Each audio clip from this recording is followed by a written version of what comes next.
Hello. I hear that your prayers are about to be answered.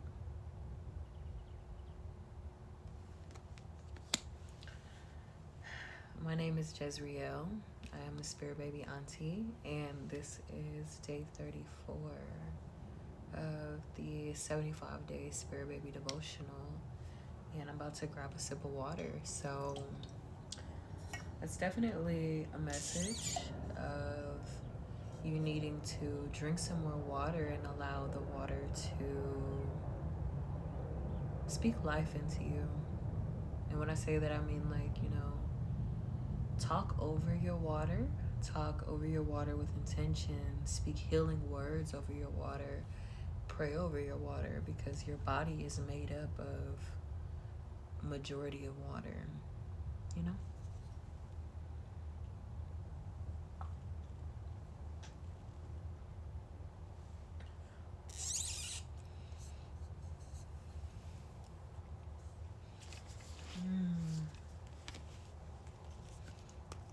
So I pulled two other oracle cards. I haven't pulled any other cards. I just wanted to set the tone of the message prior. And the two other cards was the Self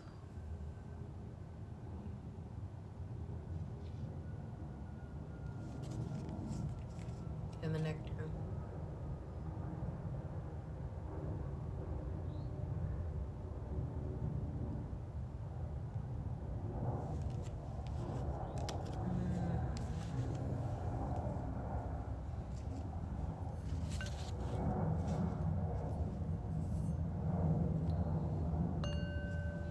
I set the intention that all that comes out is for the highest and best good of all that is tuning in and listening. And I thank you for being here. I am a Spirit Baby medium, so I tune into the energy of Spirit Babies. I am connected to a lot of their past life stories, a lot of the subtle ways that they make themselves known, the whimsical nature that is allowing yourself to connect to them. Prior to conceiving, prior to being in a season of being ready to conceive. And yeah.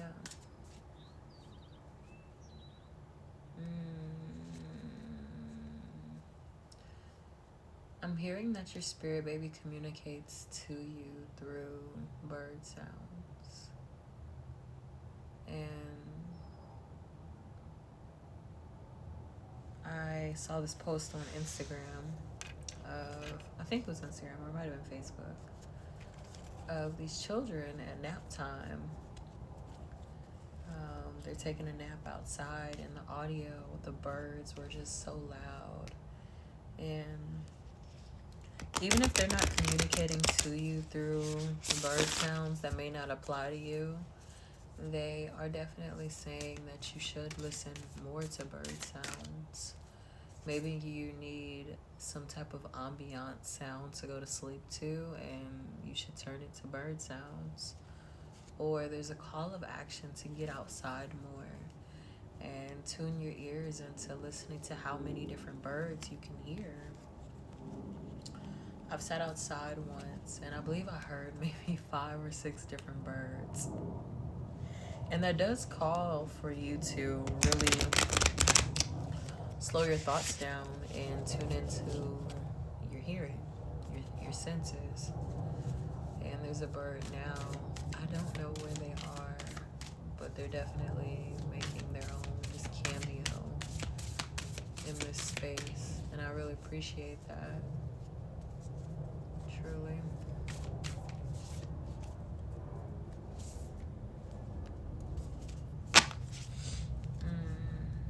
Alright, Spirit Babies, ancient stones, energy that has been here since the beginning of time. Do you have any messages for the collective today?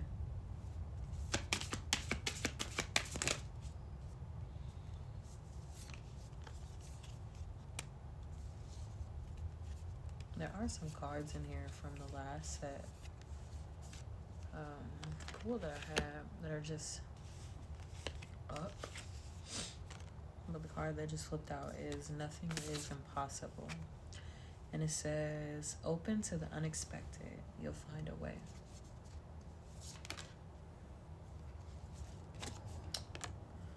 Lay it on the altar.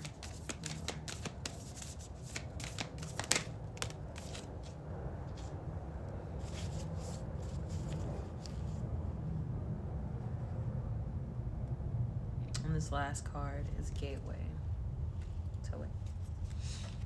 So we have Nothing is Impossible.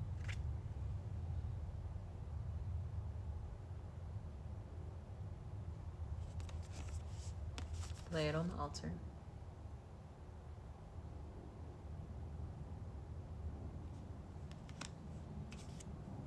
And the gateways.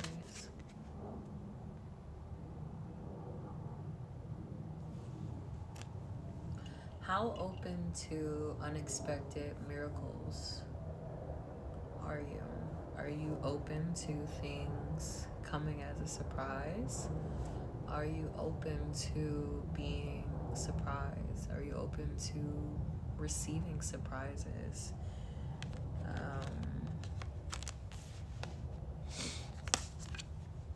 Are you open to releasing control? You know, a common theme, especially in this devotional, is surrender. Surrendering to being at the right place at the right time, flowing the way you are aligned to.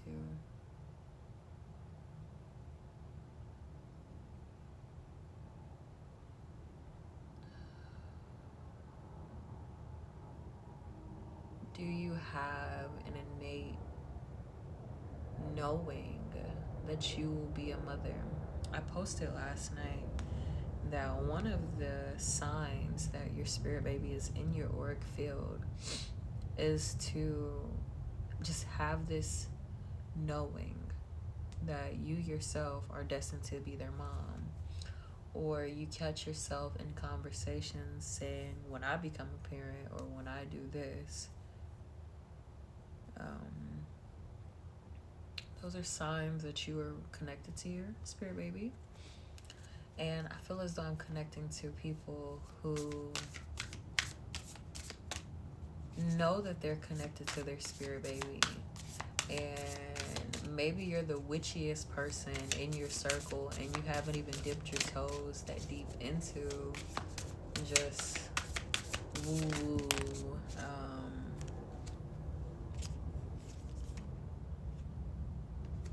Someone said that.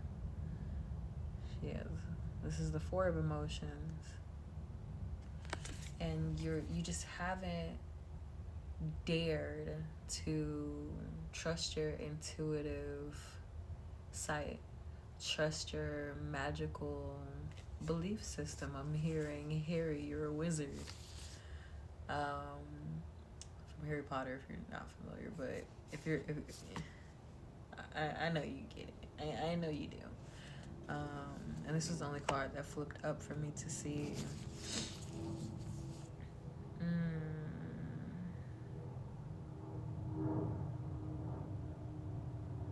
You are the cup. There are 3 cups in front of her, and then she's sitting on top of the ocean, on top of the water, and she has her hand on her head as if she's in a state of lament. Let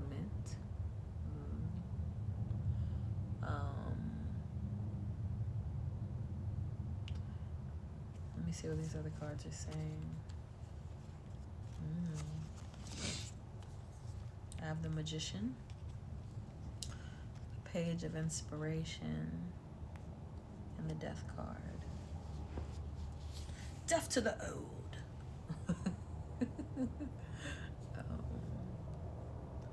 And the Page of Inspiration. There are black cats. There is rainbow. There's a rainbow rain cloud above her, and then her hair is also a rainbow, but it's not all of her hair, it's just the part that's in the front, like a bang. And show you this.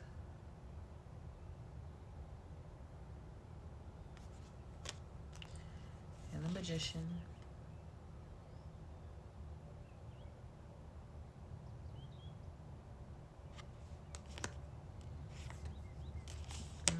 It's on the bottom of the deck. The moon. I feel as though that the conversation that we are currently having, and is bringing me back to the self, I feel like the conversation that we are having, or just the energy that I've been tapped into in finding my way through, is the almost resistance to even believing that you yourself could possibly be connecting to your baby, the spirit of your baby, the feeling of yourself, maybe even the improbability of you someday having a kid. Maybe you don't have a partner right now. Maybe you don't have the physical environment around you that makes it feels like this is a real reality. And the truth is that your spirit baby is one of your spirit guides, you in particular. And they aren't really asking you anymore to please believe that I'm here. No, they're saying, so you don't trust yourself? Or okay, well, let's listen deeper. Let's listen to these signs. That butterfly that when you're walking just crosses your path directly was not an accident. It crossed your vibration. It tickled your vibration to give you a message. All of those birds are there, and a bird just flew by the window as soon as I said that, are there as messengers, as reminders that there's a message if you are listening. Are you listening? Will you listen? Let's set the intention right now also that if there is a message, that it comes in clarity, because my ears are attuned to listening to you. My ears are attuned to listening to my spirit baby, to the spirit that wants me to guide them in this earthly realm, to the spirit that wants me to be their mother, to the spirit baby that wants you to be their mother. You have to set that intention and then move forward with faith. And I'm hearing faith of a mustard seed, and that mustard seed, the faith of a mustard seed, it covers a lot. It stretches really far. And that just is.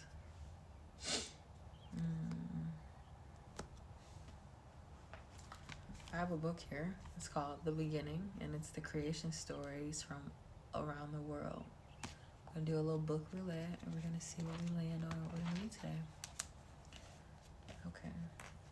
Amir the Creator. Oh. It says, in the beginning, this is called the Frost Giant. In the beginning, there were two realms. Muspel was in the south, and it was full of fire and blinding light. Niflheim was home of fog, ice, and snow, and lay in the north. Between the two realms was a vast stretch of empty space called the Jinnum Gagap, or Yawning Gap.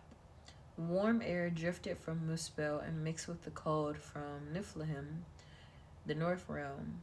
The breath of summer and winter met in a thaw above the middle realm of the Yawning Gap.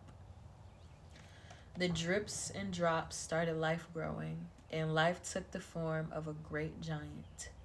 His name was Amir, and from the beginning he was evil. Amir was a frost giant. He lay down to sleep in the Yawning Gap and sweated through the night. A woman and a man grew from his armpit. A son came forth from his leg. From Amir came the first family of ice-crusted frost giants. Melting ice from the middle realm of the Yawning Gap formed into a giant cow. Amir drank the rivers of milk from the cow. The cow lived off the ice itself. She licked and licked blocks of it. A man's head appeared from one block. For 3 days and nights, the cow fed on the ice block, and finally, a whole man was born from it. He was called Buri, so tall and strong. Soon, Buri had a son he called Bor. Bor married a daughter of a frost giant, and they had 3 sons. These were the gods Odin, Vili, and Ve. The god brothers hated the evil Ymir and the ever-growing number of brutal frost giants. They attacked Ymir and they killed him. Ymir bled, and the blood drowned all the frost giants except for 2. The 2 got in a hollow tree trunk and rode away on a blood tide. Odin, Vili, and Ve carried the dead Ymir to the middle of the yawning gap. They made the world from his body. The earth was shaped from his flesh. Mountains were formed from his bones. Rocks, stones, and boulders came from his teeth and jaws. After they had formed earth, Odin, Vili, and Ve took the blood that was left from Ymir and made the ocean in a ring. The 3 brothers lifted the skull of Ymir and made the dome of the sky. They placed a dwarf at each of the 4 corners to support the sky high above the earth. Then the gods went to the southern realm of Muspel and took sparks and embers. From these they made the sun, moon, and stars. They placed the sun, moon, and stars way up over the yawning gap to light both heaven and earth. Odin and Vili and Ve were walking one time at land's edge where it met the sea. They saw an ash tree and an elm tree, both fallen down. The 3 brothers lifted them and created from them a new man and woman. Odin breathed life into the man and woman. Vili gave them wit and feelings, and Ve brought them hearing and sight. The man's name was Ask, and the woman was Embla. The brothers gave them the land of Midgard as their home. Midgard was protected by the giants' world by a wall made from the eyebrows of Ymir. So it is that all nations and all families and every race of human being came from Ask and Embla. They were the first of their kind in a new world created by Odin, Vili, and Ve, the sons of Bor. It says, this is a small section of the Prose Edda, an Icelandic epic written down in 1220 by Snorri Sturluson, whose life was from 1173 to 1241. The great poet, historian, and critic. It was written possibly from narratives and summaries of lost ancient poems. The first part of this myth tells about the birth of the giant. The world is created from his body. Ask, the name of the first man created from a fallen tree, means ash tree. Embla, the name of the first woman, means elm tree. That is the story of Ymir the Creator. Oh, there's so many different stories in here. And on the back is Pandora.